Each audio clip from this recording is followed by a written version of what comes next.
Salbonani ma viewers lama subscribers AVG reality channel igama umxolisi isibongo ngesakoncube ngithe ke ngigijime futhi njalo ngizoli update ngendaba zama e-passport lapha kwele South Africa for ama Zimbabweans. Lizakhumbula ukuthi izolo ngiyenze i-recording sithi mina ngithola ukuthi uhulumende wasekhaya ekhuluma lephephandaba elinye lamaphephandaba aseZimbabwe uthe yena sebekhiphile ama staff members azabuya econsulate azofundisa abantu beZimbabwe consulate eseJohannesburg ngoku capture ama details omuntu o-applyela ama e-passport.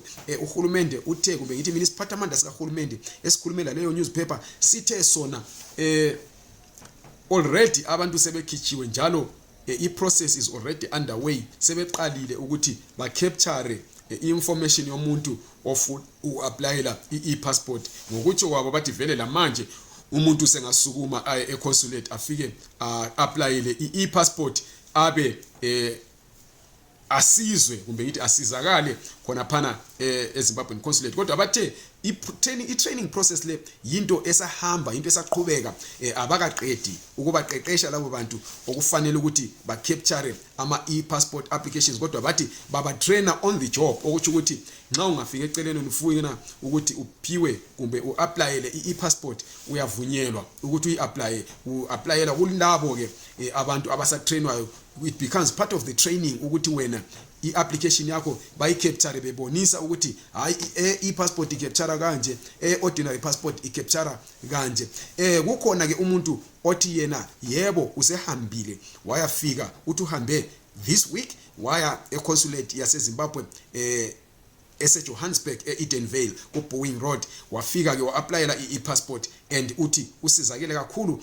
Uthe yena ubhadale imali engaba around 3,400 rands, okuthi ukuthi nxa wena usiya khona ke hamba uthwele imali ukuze ube safe engange 3,500 rands kusinya ku 3,600 rands uzofika ke usizakale ngaleyo ndlela ke u-applying kwakho i-passport. Kodwa ke okumele ngihle ngigijime ngitshele khona ukuthi i-passport le mouse uyi-applyele awusoze uyi-collect eZimbabwe consulate elapha eJohannesburg, kodwa kuzodingakala ukuthi uyeyicollector ekhaya edolobheni eliseduzane lawe, ikakhulu idolobho elinjengakobulawayo nxa uvela eMadebheleleni kumbe eHarare kumbe eGweru.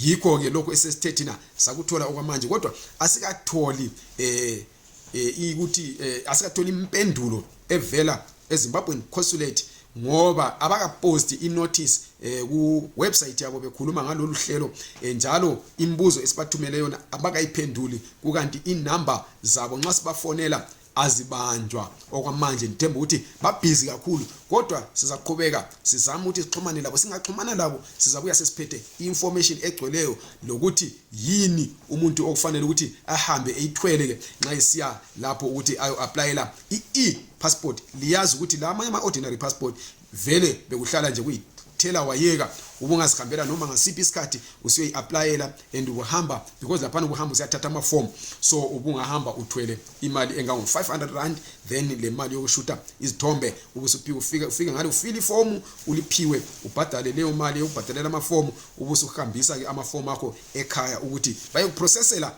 phela i-ordinary passport. Kodwa le i-passport i-passport leyazi ukuthi i-passport le entsha enhle kakhulu ephethwe ngamaZimbabweans eyalontshwa nje eminyakeni edluleyo ethile esanda kwedlula. So yilokho engithe mina ngizela khona namhlanje. Kodwa nxa wena lawe uhambile waya eZimbabwe consulate wafika wa-applyela i-passport wathola usizo, xhumana lathi utsho ukuthi wena uhambe uthwele lokhu lalokhu bathi bona bafuna lokhu imali bakucharge imali engakanani, basebekutshela ukuthi kumele uyilinde kwesikhathi esingakanani kumbe uyilande ngemva kwesikhathi esingakanani. Siyabonga kakhulu. Thintanani lathi ku WhatsApp enambeni ezithi 073 962 3075. Ungangifoneli ungangithumeli i-voice note singavumelananga, kodwa thumela i-text messages usitsho lokho ohlanganela lakho. Ngiyabonga kakhulu, ningakhohlwa ukusubscribe, lokulike, lokushare.